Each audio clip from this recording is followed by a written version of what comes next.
Stacy's fingers closed around Sun Jae-hyun's silk tie, forcing his head down, forcing him to look at her instead of the sniper's scope. "Don't look up," she whispered. "There's a sniper at 2 o'clock. Your driver just signaled him. Kiss me or you die." His hand came up to the back of her neck. Then the glass exploded where his head had been 3 seconds before. 11 p.m. on a rainy Tuesday, and the Obsidian's entrance smelled like wet pavement mixing with something Stacy Douglas couldn't name but recognized as expensive. Cedarwood, maybe, or leather worn soft with age, or the particular scent of money so old it had stopped trying to prove anything. The kind of smell that clung to men who owned cities instead of living in them, who moved through the world like gravity bent differently around their bodies. Stacy stood by the heavy glass door she'd just opened, shivering slightly in the damp air that carried the smell of rain and exhaust, and the particular electricity of a city that never slept. Sun Jae-hyun paused on the threshold, not walking out yet, just standing there checking his phone, his profile sharp enough to cut against the warm gold light spilling from the Obsidian's interior. At 36, he carried himself with the kind of absolute stillness that made noise feel like a threat, that made movement seem vulgar and unnecessary. His jaw was sharp enough to cut glass. All angles and clean lines that suggested genetics and good bone structure, and probably a childhood where weakness was culled early. Dark eyes that reflected light without seeming to absorb it, as if even photons knew better than to linger. Hair styled with the kind of casual precision that took either significant money or natural gift, probably both. The rain had dampened it slightly at the temples, making it look darker than the black it already was. His suit was bespoke. She could tell by the way it fit his shoulders, by the way it moved with him rather than against him. Men like him, men whose names made other men lower their voices and glance toward the exits, men who carried violence like a tailored suit, rarely acknowledged service staff. She'd learned that in her first week, had learned to read the micro-expressions that telegraphed mood and danger, had learned which patrons were simply wealthy and which ones were dangerous, had learned the difference between power that was inherited and power that was taken with blood and maintained with fear. That's when Stacy saw it. Through the glass door, in the reflection created by the interior lights against the rain-dark street, she could see the curb behind him. The driver, Minho. She'd learned his name in week 2, had heard Jae-hyun address him with the casual warmth reserved for family rather than employees. 5 years with the Gumryong Syndicate, according to the kitchen gossip that circulated through the Obsidian staff like currency. Left-handed. She'd noticed that immediately because her father had been left-handed, and she'd learned young to track which hand held the bottle, which hand would swing first. Except right now, in this exact moment, Minho was checking his watch with his right hand. Her heart slammed against her ribs like a prisoner testing bars, like something trapped and desperate trying to claw its way free. The movement was wrong, deliberate. Not the casual glance of someone checking time, but the specific, choreographed gesture of someone sending a signal. A signal she'd only seen once before, in a different life, from a different desperate man who'd been compromised and controlled and forced to choose between loyalties. Then she caught the flash. Microscopic, barely there, a glint of red light dancing across Minho's cufflinks, expensive platinum things that caught the city lights, before disappearing into the rain-soaked darkness. Laser sight. Not on Jae-hyun, on the driver himself. Confirmation signal. The sniper was waiting, watching. The spotter, Minho, had just confirmed the target was in position. In approximately 3 seconds, maybe 4, a bullet would travel through the space where Jae-hyun's head would be the moment he stepped fully outside. The glass door was bulletproof, but only to a point. The Obsidian was exclusive, not paranoid. The glass would slow the round.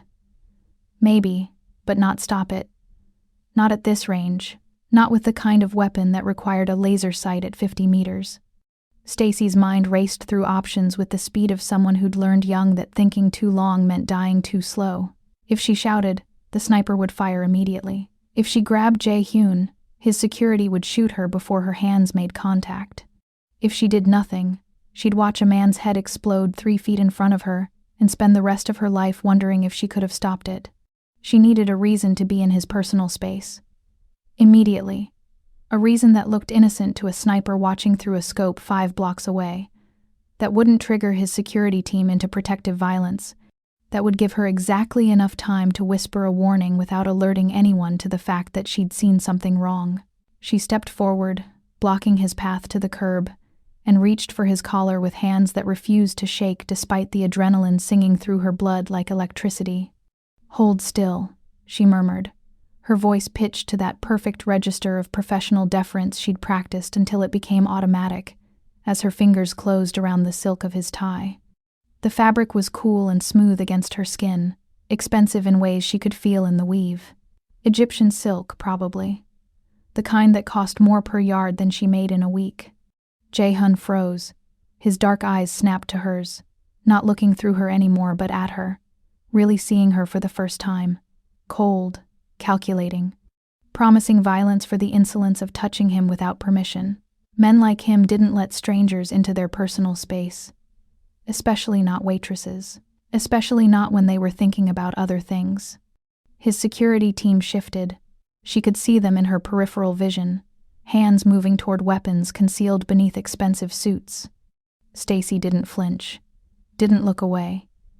Instead, she adjusted the Windsor knot with practiced efficiency, tightening it slightly, forcing him to tilt his head down to accommodate her hands, forcing his skull out of the direct line of fire.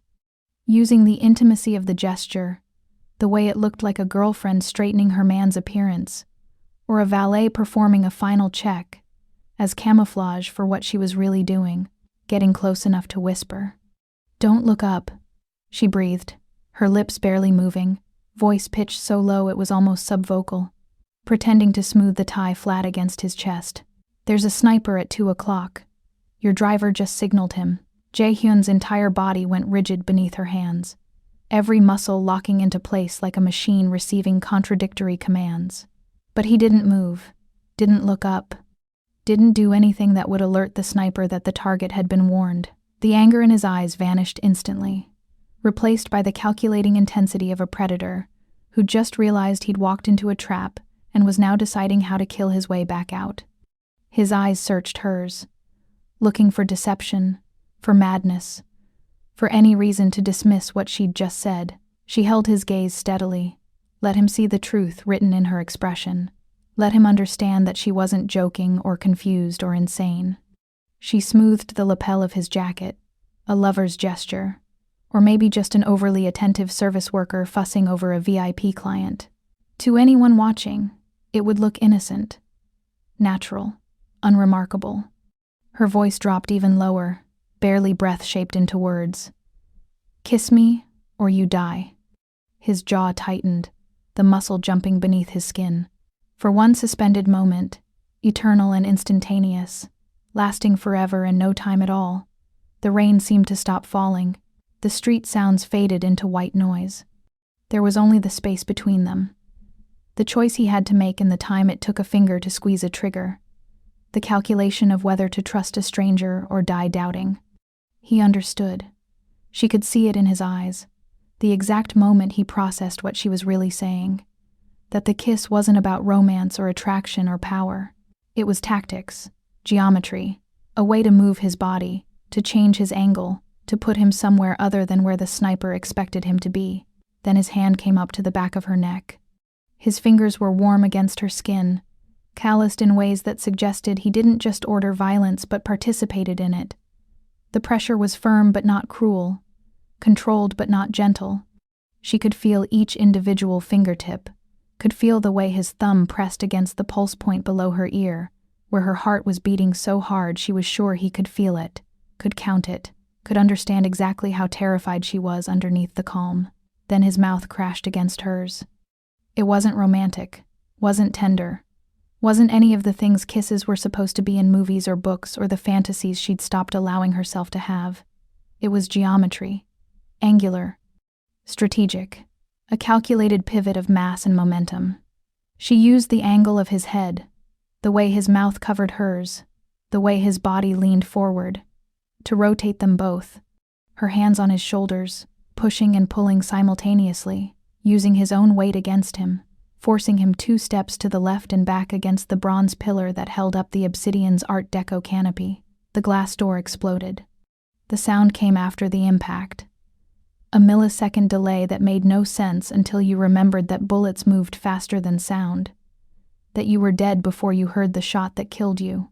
The bulletproof panel failed catastrophically where Jae-hyun's skull had been seconds before. The impact point staring outward in a perfect radial pattern before the entire pane dissolved into a shower of safety glass that fell like frozen rain. The world erupted into chaos. Screaming. Someone inside the obsidian. A woman in diamonds and terror, shrieking at a pitch that made Stacy's ears hurt. Shouting in Korean and English and what might have been Russian, all of it overlapping into a wall of noise. Car alarms triggering in sympathetic response to the sound. The screech of tires as vehicles that had been idling at the curb suddenly accelerated. Engines roaring. Drivers making the split-second calculation that whatever was happening wasn't their problem and getting away was more important than understanding. Welcome back, my fierce hearts and midnight dreamers. Before we dive in, make sure you're subscribed, hit that like button, and tell me where you're watching from. I love seeing our little dark romance family stretch across cities, countries, and time zones. Every click, every comment, every bit of love you leave here helps us keep unraveling these dangerous love stories and high-stakes betrayals together. So find your quiet place, dim the lights, and get ready. Let's begin. Jae-hyun's security erupted from inside the building and from the vehicles parked along the street. Men in dark suits moving with the fluid precision of military training, weapons appearing in hands with the speed of practice, bodies positioning to create a defensive perimeter. She could hear them shouting coordinates, calling out threats, switching between languages like code switching was second nature. But Jae-hyun was still pressed against her, still holding the back of her neck, still close enough that she could feel his heart hammering against his ribs, could feel each rapid breath against her cheek, could see the exact moment his brain caught up with what had just happened. "The driver," he said, his voice absolutely level despite the chaos, despite the fact that someone had just tried to kill him, despite everything. "Where is he?" Stacy's eyes found the curb. Minho was on the ground, zip ties already securing his wrists behind his back, 2 of Jae-hyun's security team holding him down with the efficient brutality of men who'd done this before. The driver was weeping. She could see his shoulders shaking, could see the way his face pressed against the wet pavement. "Alive," she managed, her voice coming out rougher than intended. "Your men have him." Jae-hyun's eyes were black ice as he looked past her to assess the scene. She watched him process everything, the shattered glass, the security team establishing a perimeter, the civilians fleeing, the driver in custody, with the speed of someone who'd survived by making faster calculations than the people trying to kill him. Then his eyes came back to her. Really looked at her for the first time.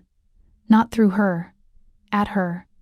Seeing her not as furniture or function but as a person who'd just saved his life, who'd seen a signal that had taken his own security team by surprise. Who'd grabbed his tie and forced him to kiss her and used that kiss as a tactical maneuver that had moved him exactly 2 feet and 180 degrees, which was the difference between alive and dead. "Who are you?" he asked, his voice soft and dangerous and genuinely curious. Before Stacy could answer, one of his men, the broad-shouldered one with scars mapping his knuckles, appeared at Jae-hyun's elbow. "Hyung-nim, we need to move. Now. The sniper is still out there, and we don't know if there's a secondary position." Jae-hyun's hand was still on the back of her neck. His thumb moved slightly, a small circle against her skin that sent electricity down her spine. "She comes with us. Boss? She's a civilian." She saw the signal. His voice dropped into something that expected obedience. "She's the only reason I'm alive right now. She comes with us, or I'm not moving." The security man's jaw tightened, but he nodded. The Mercedes. 30 seconds. Then Jae-hyun was moving, his hand sliding from her neck to her wrist, his grip firm but not painful as he pulled her away from the shattered entrance of the obsidian.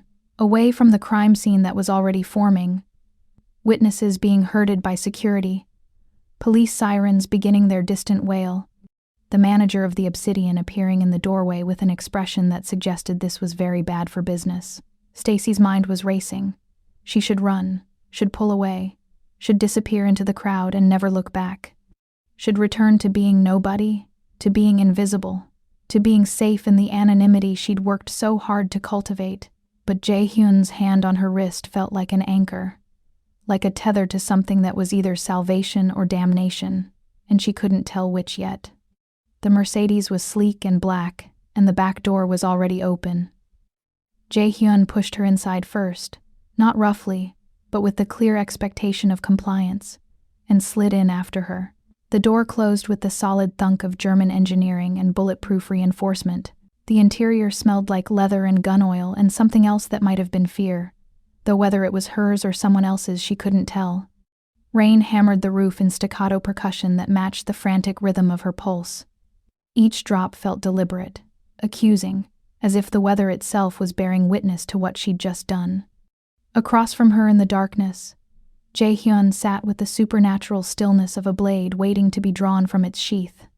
His phone cast cold blue light across the sharp geography of his face. High cheekbones that could have been carved with a straight razor, a jaw that looked like it had never known softness, shadows pooling in the hollows beneath his eyes like bruises. She could see blood drying in the creases of his knuckles, dark and rust-colored, from where he dragged her through the shattered remains of the Obsidian's entrance. He hadn't asked if she was hurt.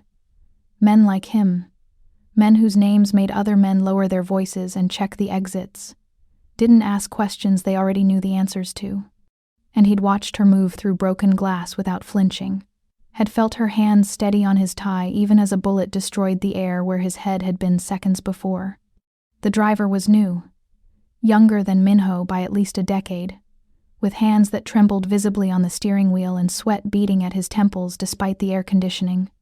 He took corners like he was trying to outrun death itself, tires screaming against wet asphalt.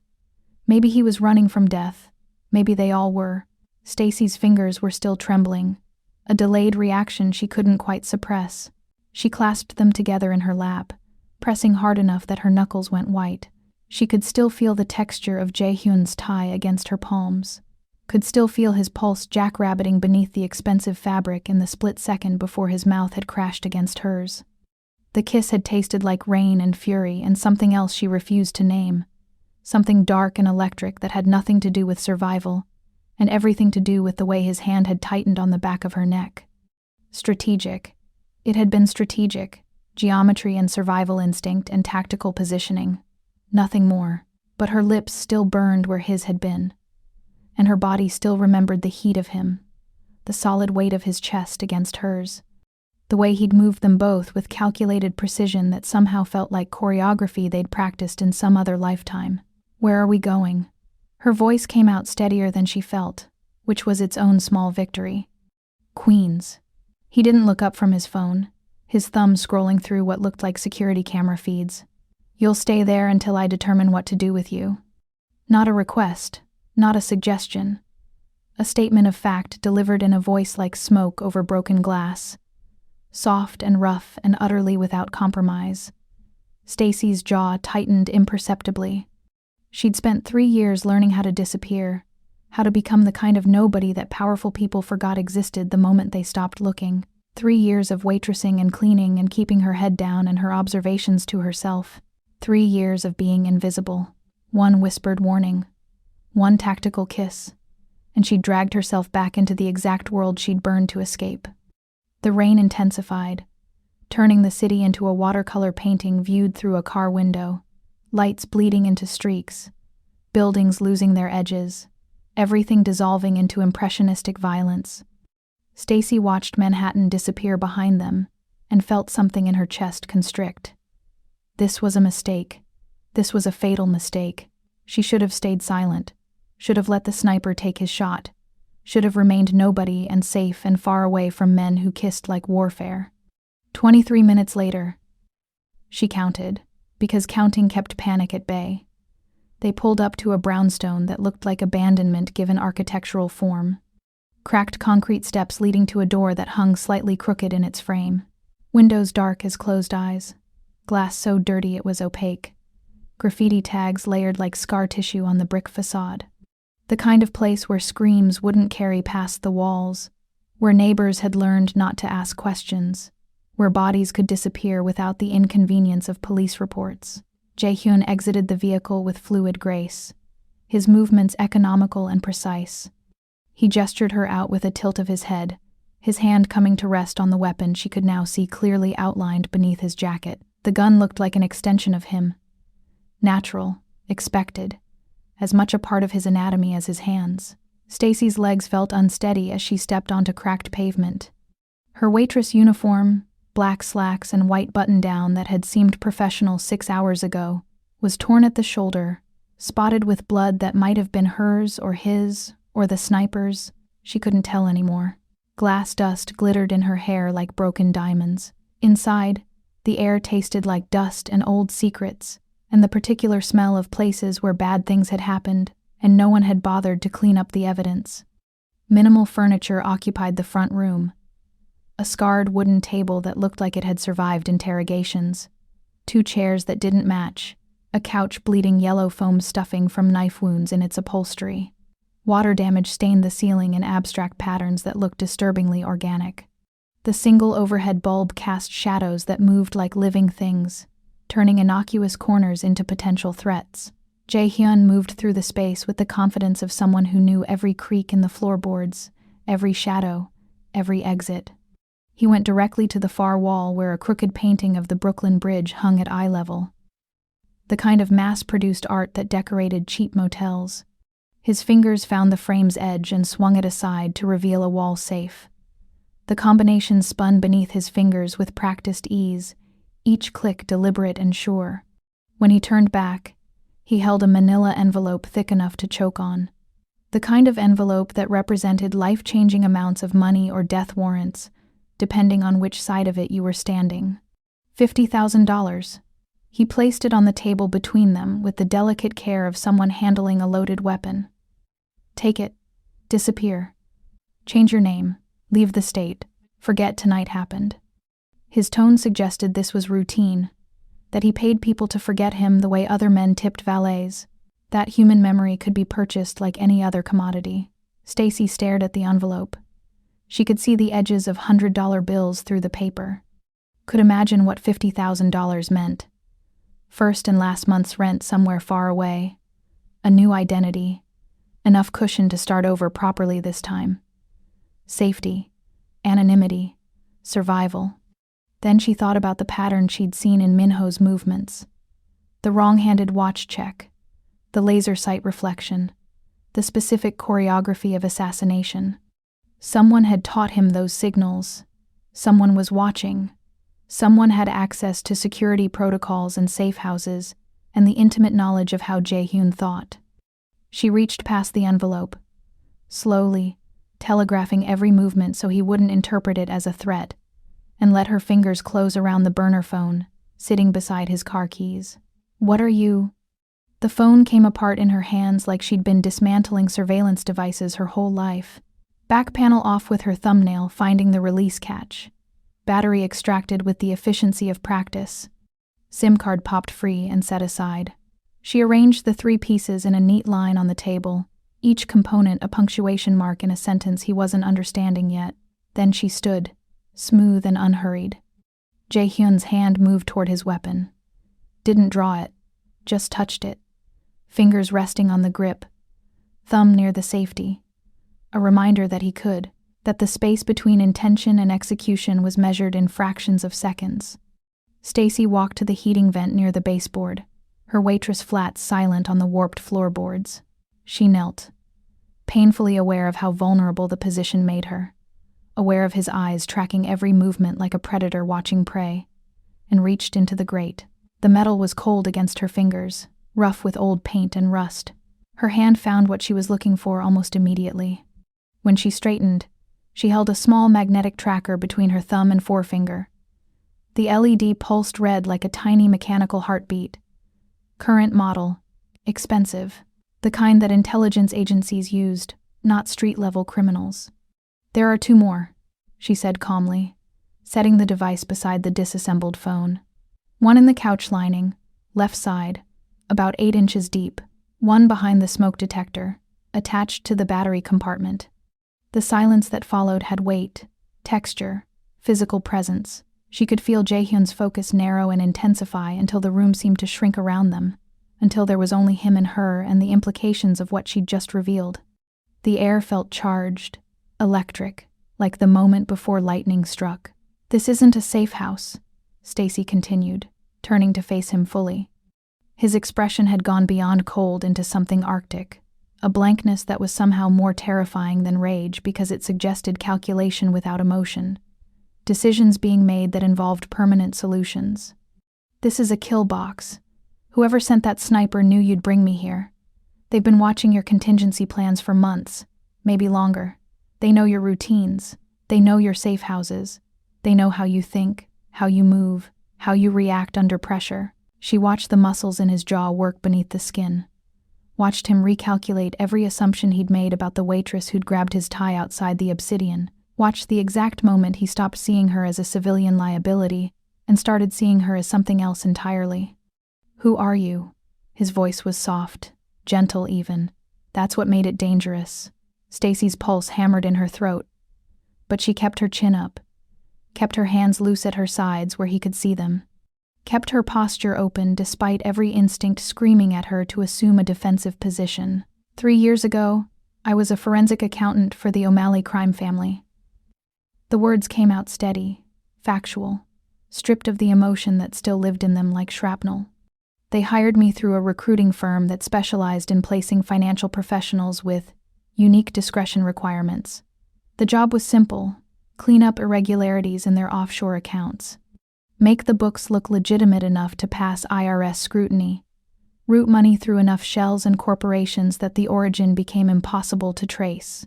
Jae-hyun had gone very, very still. The kind of preternatural stillness that preceded violence or revelation. "The irregularities weren't mistakes," she continued. "They were theft. $7.3 million missing over 4 years, systematically siphoned off by the underboss, Patrick O'Malley's cousin, and his mistress. They'd created an entire parallel financial structure within the family's legitimate operations. It was brilliant, actually. The kind of embezzlement that took real sophistication to pull off." She paused, remembering the moment she'd first seen the pattern in the numbers. The way certain accounts bled money in amounts just small enough to avoid triggering automated alerts. The way the transactions happened during times of high operational activity when scrutiny was minimal. "I didn't report it to them first," she said quietly. "I went directly to the FBI. Handed them everything. Routing numbers, account passwords, documented proof of RICO violations going back a decade. Wire fraud, money laundering, racketeering, tax evasion. I gave them a complete roadmap to dismantling the entire O'Malley empire." She gestured at the envelope of cash like it was pocket change, meaningless in context. "The O'Malleys collapsed in 6 weeks. Federal seizures of every property, every account, every asset. Indictments rolling out like dominoes. The empire they'd spent 3 generations building burned to ash because I remembered numbers and had enough evidence to make them stick." Her eyes met his. "The FBI gave me immunity in exchange for testimony. The cartel put $3 million on my head anyway, because I didn't just destroy the O'Malleys. I proved that the financial architecture of organized crime was vulnerable, that accountants could be more dangerous than assassins." She let that sink in for a moment. "So I disappeared into the best hiding place in the world. To service work. No one looks at waitresses. No one remembers the woman who brings drinks and holds doors and adjusts ties. We're furniture. Wallpaper. Perfect invisibility." Her voice dropped. "But I remember everything. I see patterns. I notice when things don't fit. And your driver's signal tonight? That's called a dead man's confirmation. The sniper doesn't shoot until they receive that specific tell from a spotter. It's a 2-person operation designed to ensure the target is exactly where they need to be before pulling the trigger." Jae-hyun moved, 3 steps that closed the distance between them until she could smell everything about him.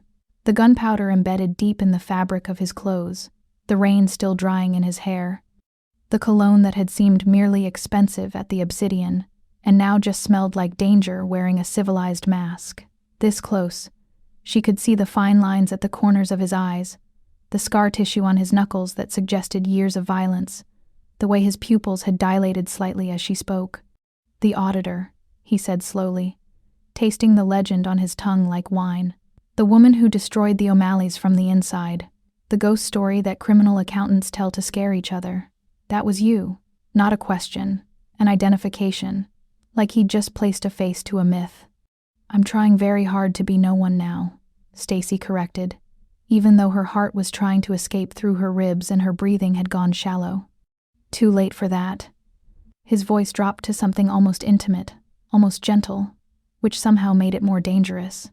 "Someone in my organization gave up my routes, my schedule, my security protocols, the locations of my safe houses.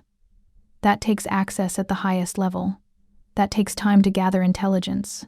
That takes someone I trust." He shifted closer, still not touching her, but close enough that she could feel the heat radiating off his body, could track the rise and fall of his chest, close enough that if she took a deep breath, her own chest would brush against his. "You said there are 2 more trackers." "Yes. Show me." It wasn't a request. It was a command delivered in a voice that expected obedience. Stacy moved to the couch, hyper-aware of him following at a distance that felt simultaneously too close and not close enough. She pushed her hand into the torn upholstery, feeling past the disintegrating foam, rough and crumbling, until her fingers closed around smooth plastic. The second tracker came free with a sound like tearing fabric, bringing with it a small cloud of dust and old cigarette smell. The smoke detector required a chair. She dragged one over, wood scraping against wood in a sound that made her teeth ache, and climbed up. Again, painfully aware of how exposed this made her. How vulnerable. Her back to a trained killer, her hands occupied, her balance precarious. She dismantled the smoke detector's cover with practiced efficiency, reached into the battery compartment, and extracted the third tracker. This one was smaller, more sophisticated, newer technology. When she climbed down, Jae-hyun was holding his phone, photographing each device from multiple angles. His expression had shifted into something calculating and cold. The mask firmly back in place, but she'd seen beneath it for just a moment, had seen the flash of something that might have been respect. "They've been watching me for months," he said quietly, more to himself than to her. "Mapping my movements, learning my patterns, building a complete profile." His eyes lifted to hers, and in them she saw the terrible clarity of someone realizing just how thoroughly they'd been compromised. "You found 3 trackers in under 5 minutes. How?" "Because I know how hunters think." Stacy set the last tracker on the table with the others, forming a small constellation of betrayal. "I was prey for 2 years. You learn to see the invisible infrastructure of surveillance. You learn to notice what doesn't belong. You develop a 6th sense for the feeling of being watched." She met his gaze. "You learn that paranoia isn't mental illness when they're actually out to kill you." His phone buzzed. Once, twice, 3 times in rapid succession. Each vibration seemed to drain something from his expression. Not fear, but something colder. Resignation, maybe. Or recognition of an inevitability he'd been trying to avoid. He looked at the screen, and for the first time since she'd grabbed his tie outside the obsidian, Stacy saw the mask crack completely. Not fear, something worse. Something that looked like grief anticipating itself. "Minho is ready," he said quietly. "The driver. The one who'd signaled the sniper. The one Jae-hyun's security had dragged away while Stacy was bleeding from glass cuts she hadn't noticed until the adrenaline faded and her hands started shaking. And?" Her voice was barely a whisper. Jae-hyun's jaw tightened, a muscle jumping beneath the skin. "We need to leave. Now." The industrial basement smelled like rust and old blood and terror condensed into something almost breathable, almost substantial enough to choke on. Stacy stood in the shadows at the edge of where the overhead light's reach gave up against darkness. Her arms wrapped tight around herself against a cold that had nothing to do with temperature and everything to do with the weight of what was about to happen. Water dripped somewhere in the darkness with metronomic precision. Slow, steady, inevitable. Each drop felt like a countdown to something that couldn't be stopped, only survived. Minho was zip-tied to a metal chair in the center of the concrete floor, his face a canvas of bruises painted in shades of purple and red and sickly yellow-green. Blood had crusted beneath his nose, and in the corner of his mouth where someone had split his lip. His hands, bound tight behind the chair, had gone bone-white from restricted circulation, but his eyes held something so much worse than physical pain. Terror, raw and animal, and guilt that looked like it was eating him from the inside out. And underneath it all, a desperate, drowning love that made Stacy's chest ache with recognition. Jae-hyun stood in front of him, perfectly still in that way that suggested violence held in suspension. He'd removed his jacket somewhere between the safe house and here, had rolled his shirt sleeves to his elbows with methodical precision. The single overhead bulb, swinging slightly on its cord, stirred by air currents that smelled like mildew and decay, cast harsh shadows across his face, turning him into something carved from obsidian and controlled fury. His hands hung loose at his sides, but Stacy could see the tension in his shoulders, the way his fingers flexed slightly, as if remembering the weight of weapons. "You signaled him." His voice was gentle, almost tender. That's what made it absolutely terrifying. "The sniper outside the obsidian. You checked your watch with your right hand." "Hyung Nim." Minho's voice cracked on the honorific, breaking into something that sounded like a sob being swallowed. "Please, I can explain." "Then explain." Jae-hyun crouched down slowly, bringing himself to eye level with the driver, his movements fluid and controlled. "You've been with me for 5 years. You were at my father's funeral. You held me up when I could barely stand. You drove my mother to the hospital when she had her stroke, ran every red light getting there. You've saved my life twice." He paused, and the silence felt like a physical pressure. "Your family, Minho. My brother in everything but blood.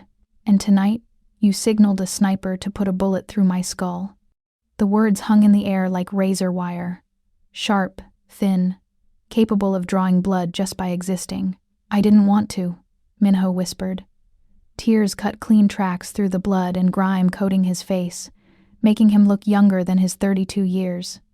"I swear to you, Hyung Nim. I swear on my father's grave I never wanted. They have Ji-yeon. They took my sister. They said they'd kill her if I didn't." "Who?" The word came out soft as silk being drawn over steel. "Give me names." "I don't know their names. I never saw their faces." Minho was speaking faster now, the words tumbling out like confession, like prayer, like last rites. "Just phone calls. Always different numbers, different voices. Instructions delivered like they were reading from a script. They knew things. Hyung Nim. They knew about the offshore accounts in the Caymans. They knew about the shipping routes through Vancouver. They knew about your mother's medication schedule and where you buy your suits and the name of the woman you had drinks with last Tuesday." His voice broke completely. "They knew about Ji-yeon's diabetes. Type 1, insulin dependent. They knew she needs injections every 6 hours or her blood sugar crashes, and she goes into shock. They sent me a photo. His breathing was coming in ragged gasps now, hyperventilating toward panic. They sent me a photo of her tied to a chair in a room I didn't recognize. There was a timer on the wall behind her, counting down. They said if I didn't signal, if I hesitated even for a second, they'd let that timer run out and they'd let her die. They said they'd make me listen on the phone while she begged for insulin they weren't going to give her." Stacy's stomach turned to ice. This was how you weaponized loyalty. Not by buying it with money or power, but by taking hostage the one thing that mattered. More than honor. More than life. By making love itself into a weapon pointed at the person who felt it. One of Jae-hyun's men, a broad-shouldered enforcer named Tae-min, with scars mapping the geography of his knuckles like a career written in scar tissue, stepped forward from the shadows. His hand rested on his weapon, casual but ready. "Want me to finish him, boss? Make it quick?" "No." Jae-hyun stood slowly, his expression unreadable as carved stone. "Minho, look at me." The driver lifted his head with visible effort, as if his neck could barely support the weight of his skull. The grief in his eyes was unbearable to witness. The kind of anguish that came from having to choose which person you loved would die. Where is Ji-yeon now? I don't know. Minho's voice was barely a whisper.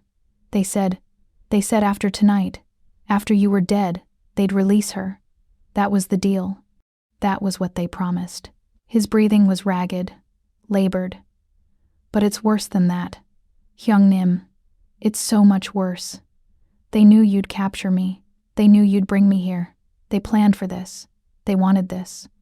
Something about the way he said it, the tone, the resignation, the terrible finality, made every instinct Stacy had honed during 2 years of running from death start screaming inside her skull. Minho, she said, stepping forward from the shadows before she could reconsider the wisdom of drawing attention to herself. What did they do to you? His eyes found hers, the waitress who'd saved the man he'd been ordered to kill, the stranger who'd seen the signal he'd spent 3 days praying no one would notice.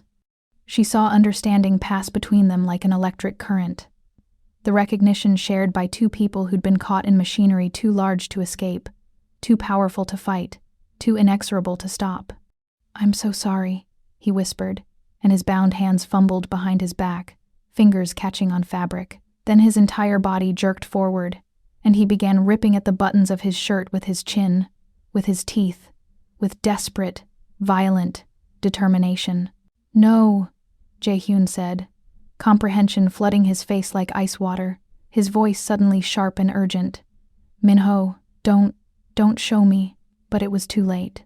The driver ripped his shirt open with a violence born of absolute desperation and the need to confess. Strapped across his chest, secured with layer upon layer of industrial tape that wrapped around his torso like gray mummy wrappings, was a vest. Not tactical gear, not body armor, not anything that would save a life. C4. Blocks of it, maybe 2 kilograms, wired into a circuit board that looked professionally installed, and in the center, glowing red in the dim light like a malevolent eye, an LED display, 043, 042, 041. The numbers counted down with mechanical indifference. They put it on me 3 days ago, Minho said, his voice suddenly steady with the calm that came after panic had burned itself out. Tuesday morning, 2 men in masks. They strapped me to a table in my own apartment, and they put this on me, and they said if I tried to remove it, it would detonate. Motion sensors, tamper switches. If I told you about it, they'd know. They said they were listening, always listening, and it would detonate. If you didn't die tonight. His eyes filled with fresh tears. This was always a suicide mission, Hyung-nim. I was dead the moment they chose me. I'm so sorry. I'm so sorry. But you have to run. You have to go right now. You have to. The timer jumped. 015, 014, 013. The basement erupted into controlled chaos. Jae-hyun's men moved with military precision born of training and practice, hands grabbing their boss, multiple sets of arms trying to physically drag him toward the exit. But Jae-hyun fought them. Actually fought them. Throwing elbows, breaking grips, trying desperately to reach the driver. To get to Minho, to somehow fix the unfixable. Hyung-nim, go! Minho screamed, his voice raw and breaking. Not in fear, in fury, in absolute determination, in the kind of love that made sacrifice not just possible but inevitable. Go now. Then he threw his entire body, chair and all, bound hands and explosive vest and everything, toward the small ground-level window at the far edge of the room, the one that led to an exterior stairwell, the one that would direct the blast away, would channel it out instead of in, would turn his body into a shield one final time. He hit the glass at the exact moment the timer hit 0. What followed wasn't a sound in any normal sense.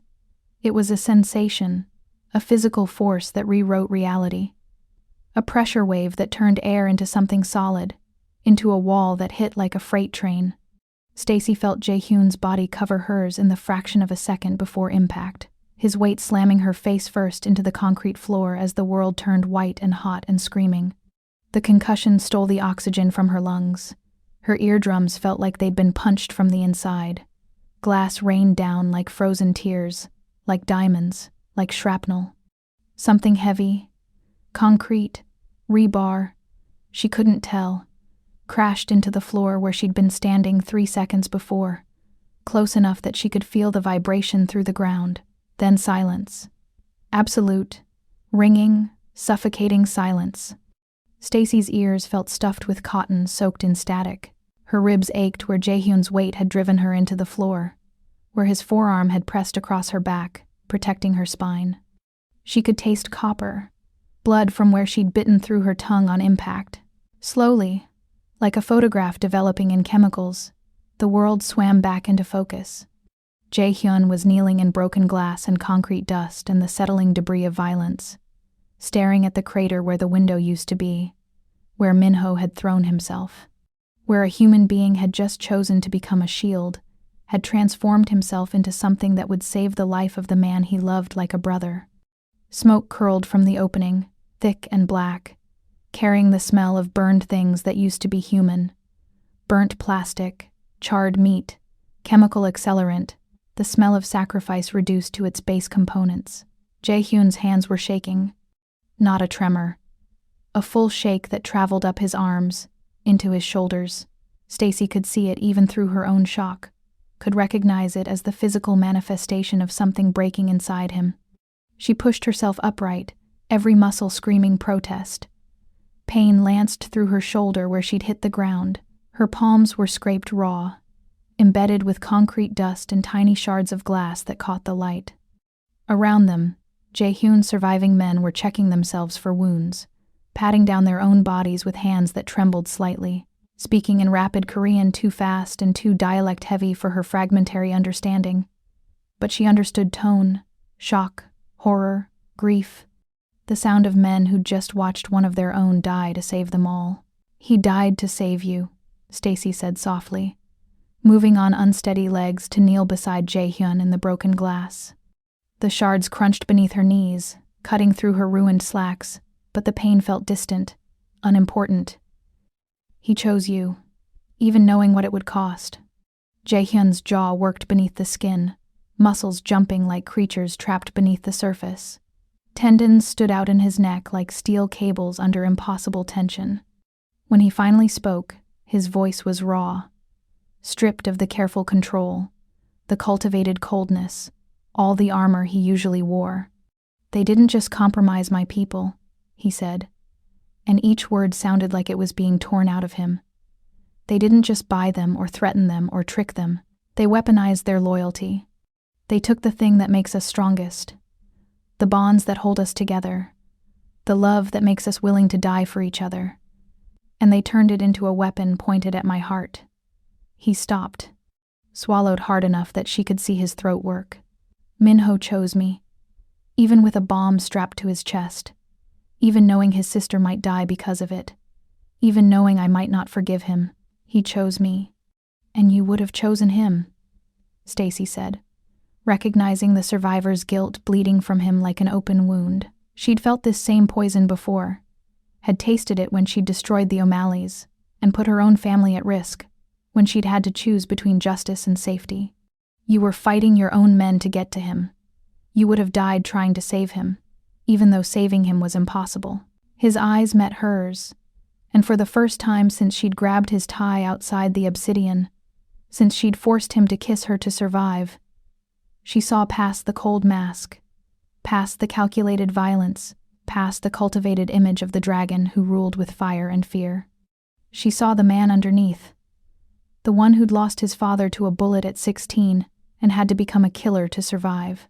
The one who carried loyalty like a religion, like a sacrament, like the only thing that mattered in a world that was fundamentally alone.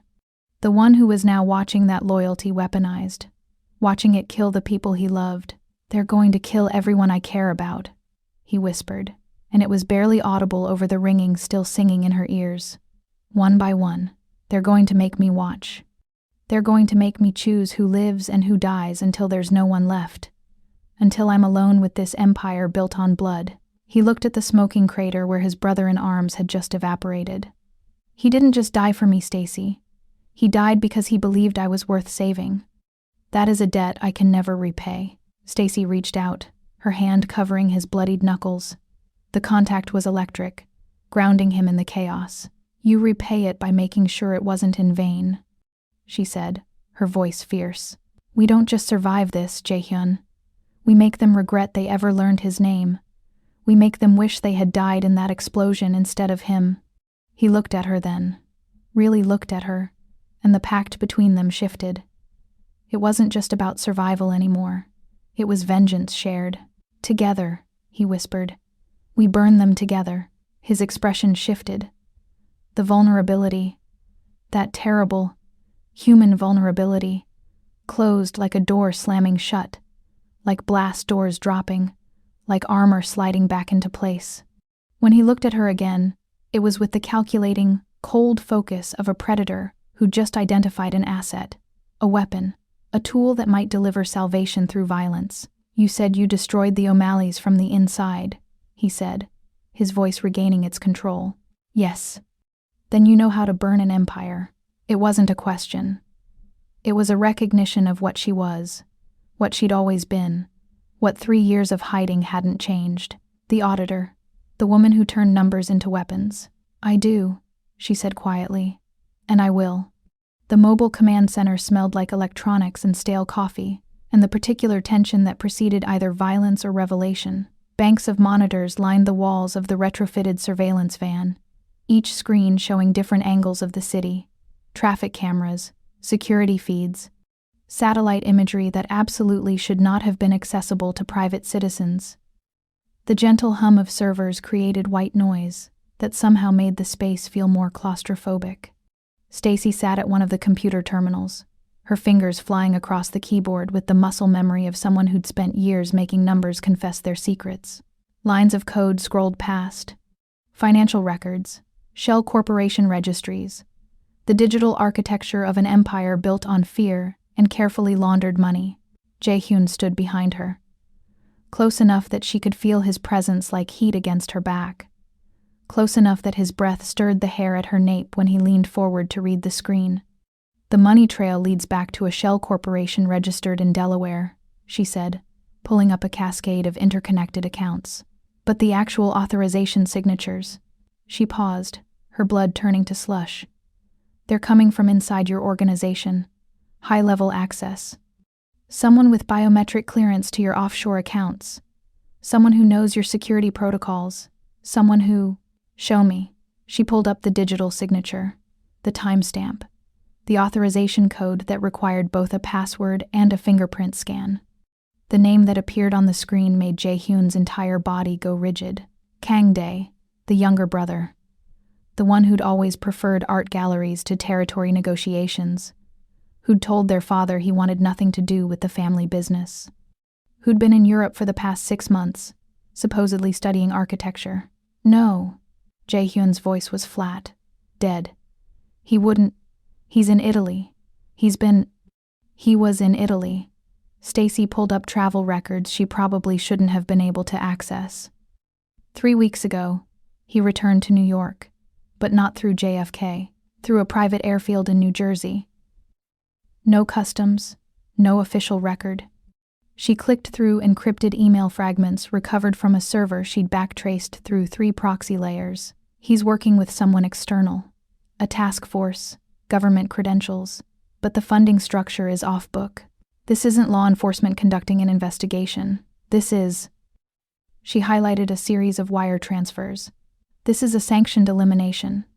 The CIA has wanted to dismantle your network for years. If your brother is handing them everything, the offshore accounts, the shipping routes, the names of every politician you've bought, they won't just arrest me," Jae-hyun finished, his voice hollow.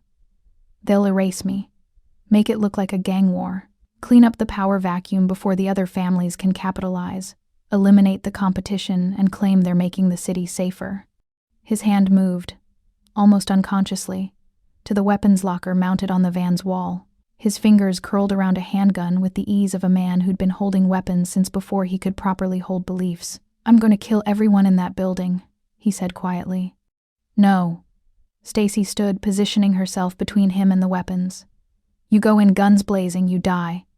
They're expecting that. They want you emotional. They want you reckless. That's why they killed Min Ho the way they did. To break you. To make you stop thinking and start feeling. His eyes were black ice. Get out of my way. I memorized your routing numbers. The words hit like a physical blow. Jae-hyun froze, his hand still on the weapon. Every offshore account, Stacy continued, her voice steady despite her heart trying to break free from her chest. Every shell corporation, every laundering pipeline, every number sequence required to access the fortune you've spent 10 years building. It's all in here. She tapped her temple. You walk out that door on a suicide mission, and I delete everything. I freeze your assets. I transfer your money to charity. I burn your empire to the ground before you can throw your life away. The silence stretched like razor wire. You're blackmailing me. His voice was soft, dangerous, the kind of soft that preceded bones breaking. I'm saving you, she corrected. Because someone has to. He moved faster than she anticipated. One moment he was across the van. The next, his hands were slamming into the wall on either side of her head, caging her in. The weapon was forgotten. His body was a wall of heat and barely restrained fury, pressing close enough that she could count his heartbeats through the fabric of his shirt. Why? The word came out ragged, raw. Why do you care if I live or die? You could take that 50,000. You could disappear again. You could be nobody and safe and far away from this. Why are you still here? Because she saw herself in his rage. Because she recognized the particular species of grief that came from watching loyalty weaponized against you. Because when he'd covered her body with his during the explosion, some fundamental truth had clicked into place. That men who protected others before themselves were rare enough to be worth saving. Because when his mouth had crashed against hers outside the obsidian, there'd been one eternal second where it hadn't felt tactical at all. Because you can't kill them if you're dead, she said instead, her voice barely above a whisper. But I can destroy them while you're still breathing. His eyes searched hers. This close, she could see flecks of gold in the darkness. Could see the scar tissue at the corner of his left eye where something, a blade, a bullet, had passed too close. Could feel the heat radiating off him in waves that made the small space feel incendiary. What's your plan? He asked finally. Stacy exhaled shakily. You handle the blood. I'll handle the money. But we do it together, or we don't do it at all. For a long moment he didn't move. His gaze dropped to her mouth, lingered there, then back to her eyes. The air between them felt charged, dangerous, like the moment before lightning struck. Then, slowly, he pushed away from the wall. 72 hours, he said, moving back to the monitors. His voice had shifted into something calculating. Controlled. That's how long we have before Kang Dae finalizes the exchange. After that, he hands over my location to the task force, and I'm dead within 24 hours. Then we have 72 hours to make him wish he'd never been born, Stacy said, settling back into the chair. Her hands were shaking, so she placed them flat on the keyboard to still them. Pull up his travel itinerary, his credit card history, his phone records. I need to see every pattern, every routine, every place he feels safe. And then, she said, pulling up a schematic of Manhattan's financial district, we remind your brother that the thing about empires built on fear is that they burn beautifully. Jae-hyun moved to stand beside her, not behind her this time, but shoulder to shoulder. Equal. Partners. His hand brushed against hers on the keyboard, and neither of them pulled away. One condition, he said quietly. What? When this is over, I want you to tell me the real reason you're helping me. Stacy's breath caught. She didn't look at him. Couldn't. The real reason? The one you're not saying.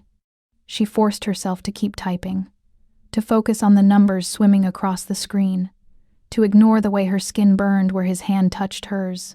Deal, she whispered. The New York subway system at 2 a.m. was a study in controlled chaos. Fluorescent lights flickering like dying stars, the screech of metal against metal echoing through tunnels that smelled like ozone and old secrets. Stacy pressed herself against the grimy tile wall, her heart hammering as another train roared past, close enough that she could feel the displaced air pulling at her clothes. They'd been moving locations when the ambush hit. It started with the lights going out. Systematic, like someone flipping switches in sequence. Then the first shots. Muzzle flashes painting the platform in strobe light violence. Jae-hyun had moved with lethal precision, his body positioned between her and the gunfire before her mind could process the danger. His men, 3 who'd survived Minho's death, returned fire with the efficiency of soldiers, not gangsters, but there were too many. Go! Jae-hyun's voice cut through the chaos. He shoved Stacy toward the tunnel entrance, his weapon spitting fire. East Tunnel. 3rd junction. There's a maintenance door. The words dissolved into the crack of gunfire. Stacy ran. The tunnel darkness swallowed her whole. Behind, the sounds of combat echoed like thunder trapped underground. She could hear Jae-hyun's voice. Sharp Korean commands, followed by screams that ended too abruptly. Her Waitress flats slapped against wet concrete. Rats scattered from her path. The air tasted like electricity and rust.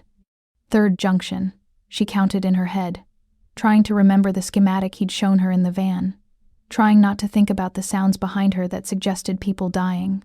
Then, footsteps, running, multiple sets. Not behind her, ahead. Stacy skidded to a stop, her breath ragged. The tunnel split, left or right. In the dim emergency lighting, she could see shapes moving in the right passage. Tactical gear, professional. These weren't gang members. These were operators. She went left. The new tunnel was narrower, older. Water dripped from ceiling pipes that probably predated the city code. Her hands found the wall, using it to navigate as she half ran, half stumbled forward. The footsteps behind her multiplied. Closer.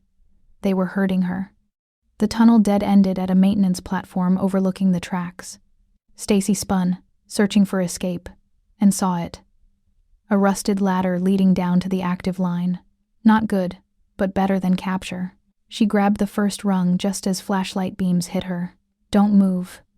American accent. CIA then. Not Kang Dae's mercenaries. Worse. Stacy's mind calculated trajectories with the same cold precision she used for financial analysis. The ladder would take 3 seconds. They could fire in 2. But if she dropped, the decision made itself. She let go. 5 feet down to the tracks. Her ankle screamed on impact, but she rolled with it, the way her father's violence had taught her to fall without breaking. The 3rd rail hummed 6 inches from her hand. Deadly. Live. Forbidden. Stacy. Jae-hyun's voice. Distant. Desperate. She looked up and saw him burst onto the platform, his face a mask of blood and fury. His weapon was up, firing. Not at the agents, but at the lights. Plunging the platform into darkness. In that moment of confusion, Stacy ran along the tracks, following the curve of the tunnel. Her ankle protested every step. The 3rd rail glowed faintly to her left, a red line between survival and electrocution. Then she heard it, the rumble, the vibration through the rails beneath her feet. Train. The headlight appeared around the curve, a single eye growing larger with terrifying speed. Stacy searched frantically for an alcove, a maintenance nook, anything. But this section was smooth wall and train and gunfire. From the platform, a ricochet sparked off the tunnel wall inches from her head. In the split second before the train reached her, Stacy made a choice. She dropped flat between the rails, the small pocket of space underneath the train car's belly, and prayed physics worked the way she remembered. The train passed over her like thunder made solid, wind and darkness, and the smell of hot metal and ozone. Her entire body pressed flat against the concrete, her fingers splayed against debris and rat filth, and the absolute certainty that if she lifted her head even an inch, it would separate from her shoulders. The train kept coming, car after car after car, an eternity compressed into seconds. Then, silence. Stacy lay there, her breath coming in ragged sobs. She could hear shouting above. Jae-hyun's voice, raw with something that might have been grief. She tried to move. Her legs wouldn't respond. Her vision grayed at the edges. Above, on the platform, she heard Jae-hyun scream. Not in Korean, not in English, but in the universal language of someone losing the thing they couldn't afford to lose. Then hands. Rough, dragging her from between the tracks. Not gentle, not enemy. His men, his remaining men, pulling her up as another train's rumble began in the distance. Is she alive? Barely. Move. They carried her through the tunnels, a blur of pain and darkness, and the distant sound of Jae-hyun fighting like a man with nothing left to lose. She heard one of the agents scream, heard the wet sound of a knife finding soft tissue, heard Jae-hyun's voice, cold, methodical, promising death in 2 languages. They emerged in a service tunnel that smelled like old water and institutional bleach. Someone pressed cloth against her shoulder. When had she been shot? And the pressure made her vision white out. When she came back, Jae-hyun was there. His face was covered in blood. Not his, she thought, hoped. His eyes held something she'd never seen before. Emptiness. She's alive, Hyung-nim, one of the men was saying. The wound is through and through. Clean. She just needs, get her to the safe house. The real one. His voice was dead. Automated. Patch her up. I have work to do. What kind of work? Stacy managed through gritted teeth. He looked at her then, and the coldness in his eyes made her shiver. The kind that makes men beg before they die, he said quietly. They tried to kill you. They don't get to live after that. 2 weeks later, Stacy stood in front of floor-to-ceiling windows overlooking Central Park, her reflection sharp against the night skyline. The penthouse smelled like money. That particular mixture of expensive flowers, aged whiskey, and the subtle musk of leather furniture that cost more than most people's annual salary. Her dress was crimson silk that moved like blood when she walked. Her shoulder, healed now except for the thin scar tissue, ached with phantom pain. Behind her, champagne glasses clinked. Laughter, the performative kind that wealthy people used as armor, drifted through the space like smoke. You look stunning, Kang-dae said, approaching with 2 flutes of champagne. He was younger than Jae-hyun by 3 years, his features softer, his smile easier. Where his brother carried violence like a tailored suit, Kang-dae wore civility like camouflage. Red is definitely your color. Stacy accepted the glass with a smile that felt like broken glass in her mouth. Thank you. His hand settled on the small of her back. Possessive, proprietary, and it took everything in her not to flinch. To not think about how Jae-hyun's touch had felt nothing like this. How when Jae-hyun had put his hands on her, even in fury, there had been a question in it. A request for permission she could have denied. Kang-dae's touch assumed consent. I still can't believe my brother's famous auditor walked into my office and offered to work for me, he said, steering her toward the windows where they could see and be seen. When I heard you were dead, killed in the subway ambush, I have to admit, I was disappointed. Such a waste of talent. I'm very good at not dying, Stacy said lightly, even though her hand wanted to tremble around the champagne flute. The past 2 weeks had been the longest performance of her life. The subway fall had been real. She still had nightmares about the train passing inches above her body. But what came after had been carefully choreographed. Jae-hyun's men had smuggled her out, had faked her death using blood from her shoulder wound and a body from the city morgue, had delivered her, resurrection perfect, to Kang-dae's door with a story about survival and pragmatism and a willingness to switch sides to the winning team. And Kang-dae, arrogant with anticipated victory, had believed her. Speaking of my brother, Kang-dae continued, his tone casual but his eyes sharp. I assume you know he's been on a rather destructive rampage since your death? Stacy's pulse jumped, but she kept her face neutral. I hadn't heard. Oh, it's been quite something. He sipped his champagne.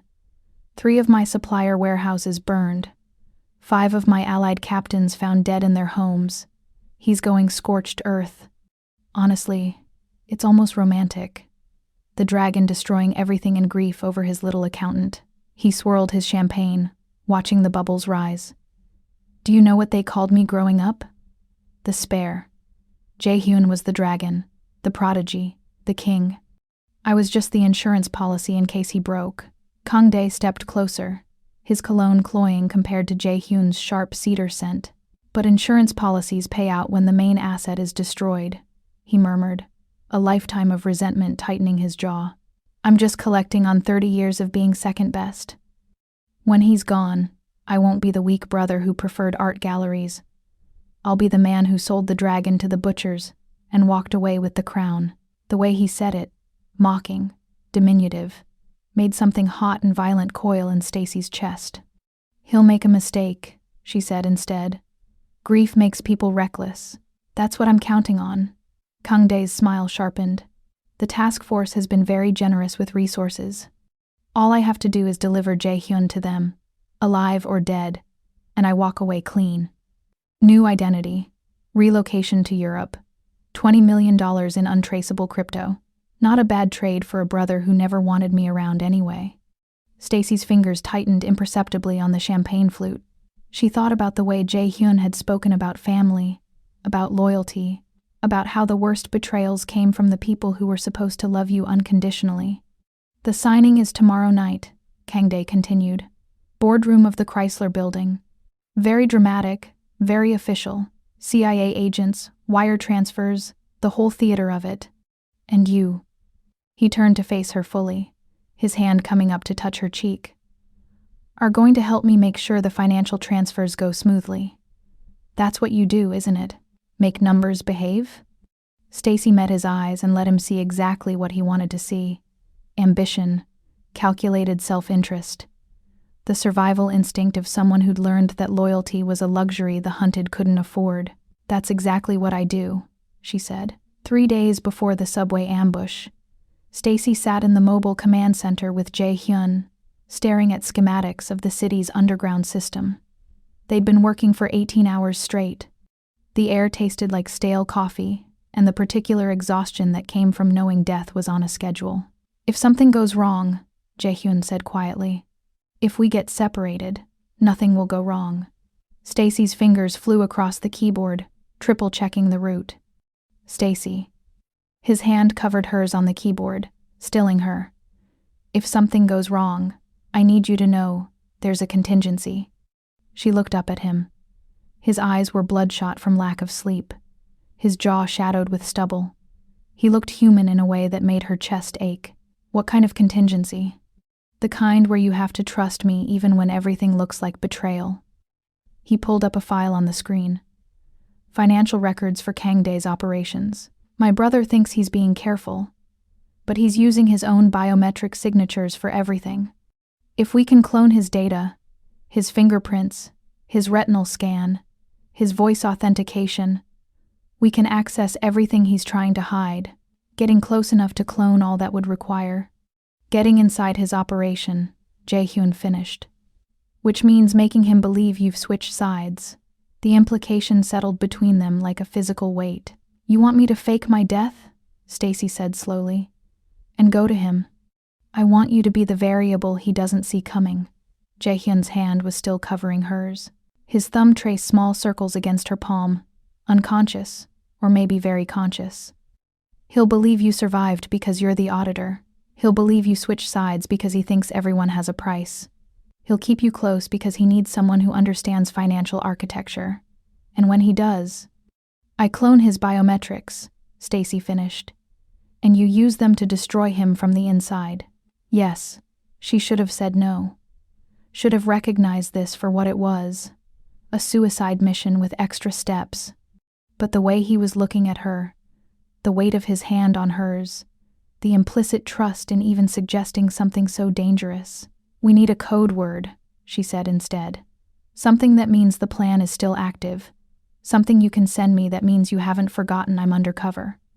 Jae-hyun thought for a moment. Then he reached up and loosened his tie, the same tie she'd grabbed outside the obsidian. He slipped it off and placed it in her hands. "Keep this," he said quietly.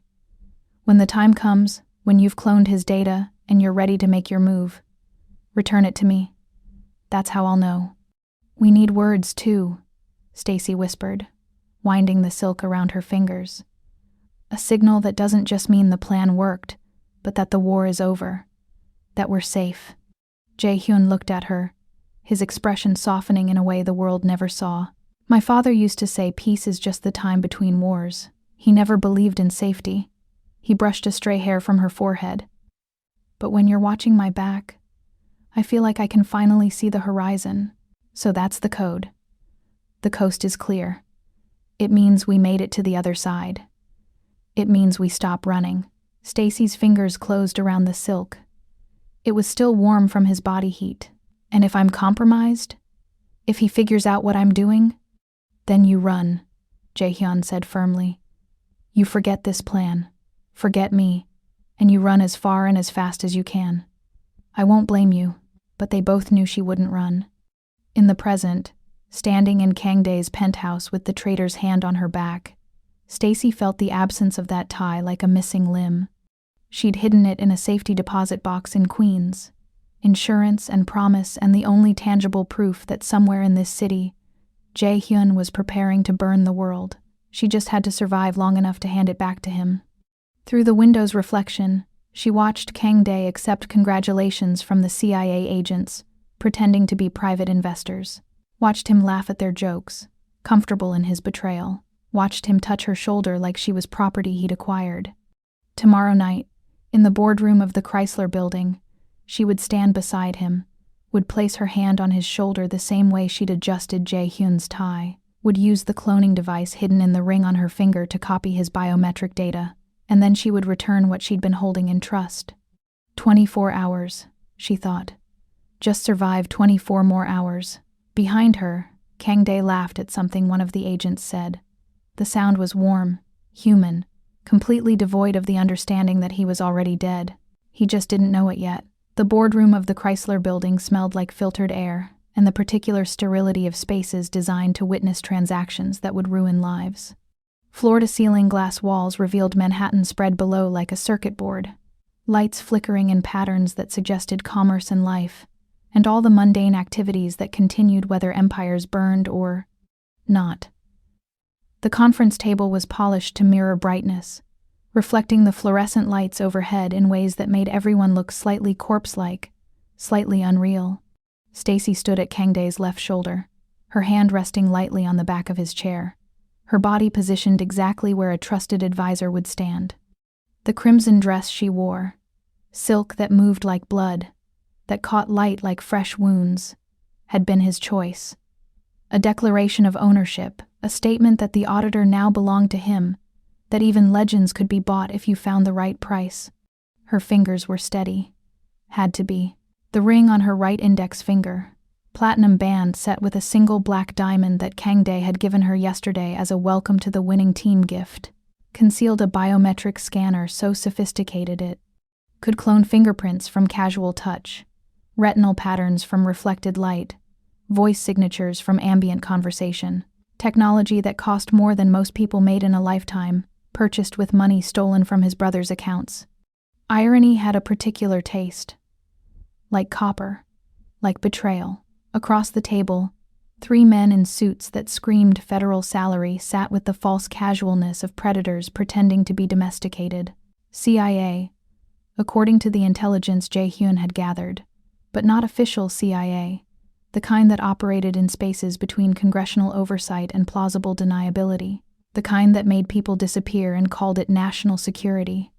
Kang-dae was signing documents, page after page of legal language that amounted to a single transaction, his brother's location, his organization's structure, everything required to dismantle the Gumryong Empire in exchange for 20 million in cryptocurrency, immunity from prosecution, and a new identity in Portugal. He looked pleased with himself, proud even, like a man who'd just solved a complex problem through clever negotiation rather than fratricide.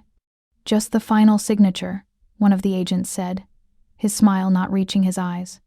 Then we transfer the funds and you're free to disappear, Mr. Sun. Kang-dae reached for the pen. Expensive, probably a gift, probably meaningless, and Stacy's hand slid from the chair back to his shoulder, just a gentle touch. The kind of gesture that suggested support, solidarity, shared victory. The ring made contact with the biometric scanner hidden in his lapel pin. The one he wore every day because it was the access key to his personal accounts, his insurance policy, His golden parachute. 3 seconds of contact. That's all the scanner needed. The device vibrated once against her finger. Confirmation. Stacy's heart was a war drum in her chest, but her face remained serene, composed. The mask she'd worn for 2 weeks, playing the survivor, the pragmatist, the woman who chose winning over loyalty, was so perfect now that she almost believed it herself. Almost.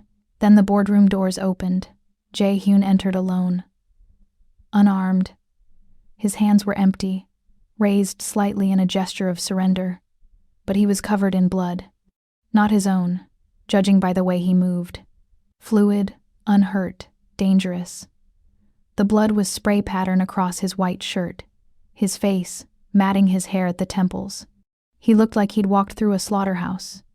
Looked like he'd become the thing that made slaughterhouses necessary. The CIA agents stood instantly, weapons appearing in hands with the speed of training and paranoia. Kang-dae pushed back from the table, his chair scraping against polished floor, his face draining of color. "Hyung," he started, his voice cracking. "Brother," Jae-hyun said softly, and the word was a condemnation. "I believe you have something that belongs to me. We have an agreement with Mr. Sun," one of the agents said, his weapon trained on Jae-hyun's chest. "You're not welcome here. Leave now or what?" Jae-hyun's smile was terrible, empty. "You'll shoot me? Please. I've been shot 4 times today already. I barely notice anymore." He took a step forward. The agents tensed. Fingers moved toward triggers. The air itself felt like it was holding its breath. That's when Stacy moved. Her hand, still resting on Kang-dae's shoulder, shifted, just slightly. Just enough to activate the cloned biometric data. Her other hand produced a small tablet from her clutch, fingers dancing across the screen with the speed of practice and muscle memory. The screens behind the conference table, mounted displays meant for presentations and video conferences, all turned red simultaneously. Account numbers scrolled past. Transaction histories. Wire transfer protocols executing in real time. "What?" Kang-dae spun to look at the screens, then at Stacy. "What did you do?" "I'm the auditor," she said quietly, stepping away from him, putting distance between herself and the man who'd thought he owned her. "I remember numbers. I see patterns. And your biometric security?" She held up the ring, let him see the tiny scanner embedded in the stone. "It's impressive. Was impressive. Past tense." The screens showed it all. Every account Kang-dae had accumulated. The CIA bribe money, his personal fortune, the assets he'd stolen from Jae-hyun's organization, draining, transferring, disappearing into routing sequences that would take forensic accountants months to untangle, if they ever could. Destination account. Jae-hyun's personal holdings. "No," Kang-dae whispered, his hands scrambling for his phone, trying to stop the hemorrhaging of his entire financial life. "No, no, no." The CIA agents realized it simultaneously. The color drained from their faces as they understood what Stacy's smile meant. No money meant no payment. No payment meant no leverage. No leverage meant they'd just committed multiple federal crimes for a payoff that had evaporated like smoke. "You." One of them swung his weapon toward Stacy. Jae-hyun moved, not toward Stacy, toward the agent. The distance closed in heartbeats. The weapon discharged, once, twice. But Jae-hyun was already inside the man's guard, his hand closing around the agent's throat with the pressure of someone who knew exactly how much force it took to crush a windpipe without killing immediately, how to make someone regret pulling a trigger without granting them the mercy of quick death. The other agents turned their weapons on Jae-hyun, but Stacy was already moving. She crossed the space to Jae-hyun's side, pulled something from her clutch. Not a weapon, a phone, and showed them the screen. "I've been documenting everything," she said, her voice steady. "Every meeting, every transaction, every crime you've committed while wearing federal badges. It's all backed up to 3 separate servers, with automated release protocols if anything happens to either of us. You can shoot us both, but in 12 hours, Every news organization in the country gets the full story of how the CIA tried to use organized crime to justify increased budgets and expanded powers. One of the agents, older, with scars that suggested field work rather than desk duty, lowered his weapon slowly. "We could still kill you. You could?" Jae-hyun agreed, his hand still around the first agent's throat. "But then you'd have to explain to your superiors why the operation failed, why your team is dead, why the media has proof of your crimes." Or, he released the choking man, who collapsed gasping. "You could walk away, disappear, retire quietly, forget this ever happened." The older agent looked at his team, looked at Kang Dae, who was still staring at the screens in horror as his fortune completed its disappearing act, looked at Stacy, who held his career in her hand disguised as a phone. "This isn't over," he said finally. "Yes," Jae-hyun corrected gently. "It is." The agents backed toward the door. Slowly, weapons still drawn but not aimed, self-preservation winning over pride. The door closed behind them with a click that sounded like a period at the end of a sentence that had taken 3 weeks and too many bodies to write. Kang Dae was still at the table, his hands shaking, his face a mask of disbelief and rage, and the particular despair of someone who'd just lost everything. "You were dead," he said to Stacy. "I saw the reports. You were dead." "I got better," she replied. Then she reached into her clutch one final time and produced something that made Jae-hyun's expression shift. Not soften, exactly, but change into something almost vulnerable. His tie. The one she'd grabbed outside the obsidian. The one she'd used to save his life. The one he'd given her in the mobile command center 3 weeks ago with instructions to return it when the job was done. She crossed to him, her heels clicking on polished floor, and reached up to loop it around his neck. His hands came up automatically to help, to adjust, but she batted them away gently. This was hers to do. "The coast is clear," she murmured, tying the Windsor knot with the same precision she'd used that first night. His hand settled on her waist. Warm, steady, possessive in a way that felt nothing like Kang Dae's touch, and everything like coming home. "It always is," he said quietly, "when you're watching." Behind them, Kang Dae made a sound. Broken. Defeated. But neither of them turned to acknowledge it. The brother was already irrelevant.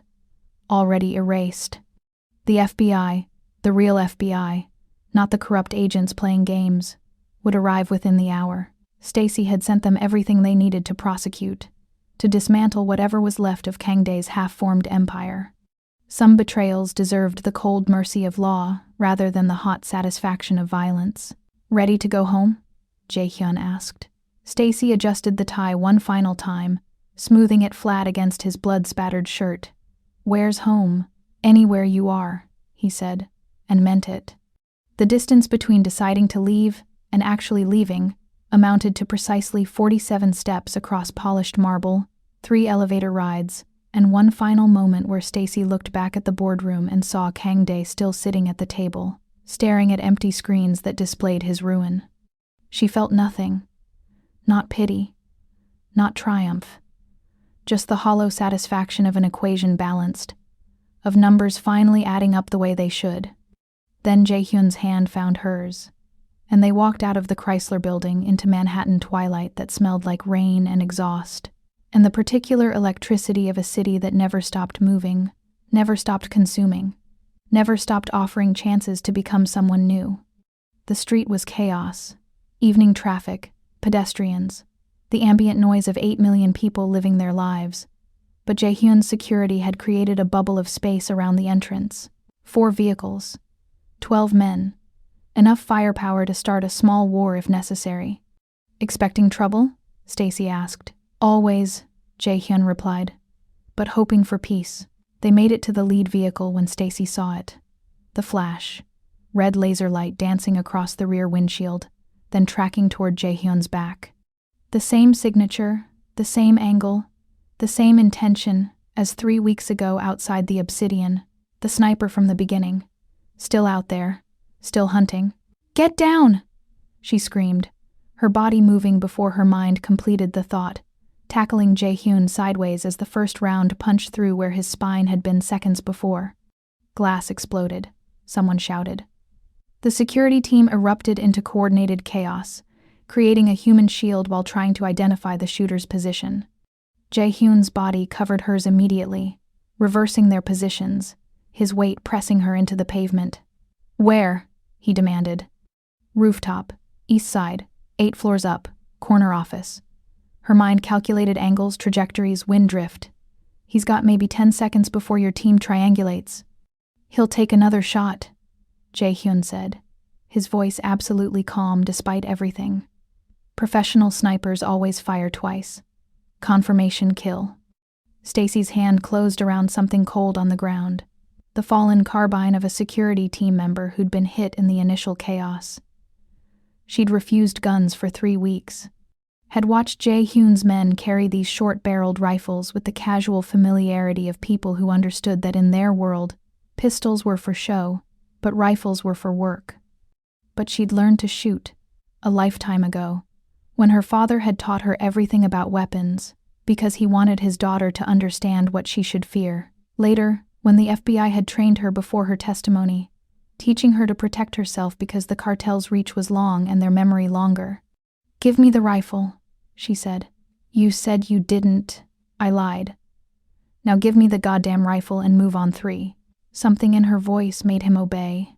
He passed the weapon, heavier than a handgun, cold steel and polymer, into her hands and rolled left, creating space. She checked the chamber with a muscle memory she hadn't used in years. Stacy came up on one knee, the weapon already rising, her breathing already controlled. She could see the rooftop, could see the reflection of city lights on scope glass, could see the shadow of a man prone behind a rifle, probably already adjusting his aim, probably already squeezing the trigger for that second confirmation shot. The laser sight found Jae-hyun's head. Centered. Perfect kill shot. Stacy fired. Stacy fired. The stock kicked against her shoulder, the recoil sharper and louder than a handgun. The sound was enormous, the crack of the high-velocity rounds echoing off the canyon of buildings and making her ears ring. The glass wall of the building between them and the sniper spider-webbed but didn't shatter. Bulletproof. Of course it was bulletproof. She fired again. Same point of impact. The glass starred further. Third shot. The glass gave way, collapsing inward in a cascade that sounded like the sky breaking. She didn't hesitate. She didn't try to aim for a single perfect shot. She knew the sniper would move the instant he saw a muzzle flash. Instead, she unleashed a controlled, rapid-fire volley, crack, crack, crack, crack, aiming slightly high. The first 2 rounds pulverized the tempered glass of the office window, turning the bulletproof barrier into a cloud of falling dust. The 3rd and 4th rounds followed the path of the first 2 milliseconds later, punching through the open breach before the sniper could even flinch. It wasn't about accuracy. It was about volume and velocity outpacing human reaction time. The laser sight disappeared. Silence. Then shouting. Then sirens. Real ones this time. NYPD responding to reports of gunfire in Midtown. Jae-hyun's security team was already moving, pulling them both toward the vehicles, creating the exit strategy that would get them away before the police arrived and started asking questions that had no good answers. In the back of the Mercedes, different car, same leather smell, same sense of borrowed safety. Stacy's hands finally started shaking. The gun sat in her lap, safety engaged, slide locked back on an empty magazine. "You killed him," Jae-hyun said quietly. Not a question. An observation. "Maybe. Probably. I don't know." Her voice sounded distant to her own ears. "I couldn't let him kill you." His hand covered hers, warm and steady and real. "Thank you. For which part? The shooting or the not letting you die?" "Both. All of it. Everything." He squeezed gently. "For seeing the signal 3 weeks ago. For trusting me enough to fake your death. For coming back. For finishing this." Stacy leaned her head against his shoulder, suddenly exhausted beyond measure. "What happens now?" "Now?" His arm came around her, pulling her closer. "Now we disappear. Really disappear. Not like you did for 3 years. hiding in plain sight. Actually gone. New identities, new city, new everything. And your organization will survive without me. Or it won't. Either way, I'm done. He pressed his lips to her hair. I'm done watching people I love die. I'm done with empires built on blood. I'm done with all of it except you. The car drove through the city, heading toward an airport that probably wasn't JFK, toward a plane that probably wasn't on any flight manifest, toward a future that was vast and uncertain and terrifying in the way that freedom always was when you'd been caged for so long you'd forgotten what wings felt like. 3 years later, Seoul was raining, light spring rain that smelled like cherry blossoms and possibility. The apartment was modern minimalism, all clean lines and floor-to-ceiling windows that overlooked the Han River. Expensive but not ostentatious. Comfortable but not extravagant. The kind of place where a legitimate businessman and his wife would live, where a financial consultant and her husband would build a life that had nothing to do with dead men or empires or the weight of choices that could never be unmade. Stacy stood in front of the mirror, adjusting her dress for the charity gala they were attending tonight. Something for children's literacy, organized by Seoul's expatriate business community. The kind of event where they'd drink champagne and make small talk and pretend they'd always been the people they were pretending to be now. Behind her, Jae-hyun emerged from the bedroom wearing a tuxedo that fit him like it had been grown there, like he'd been born in formal wear. His tie was undone, hanging loose around his collar in that way that suggested he'd tried and failed, and was now resigned to asking for help. I still can't do these properly, he said, approaching her with that small smile that was reserved only for her, only for moments when they were alone and could drop the masks they wore for the rest of the world. Stacy turned to face him, reaching up to take the ends of the tie in her hands. Silk. Cool, the same texture as that first night, though this tie was navy instead of black.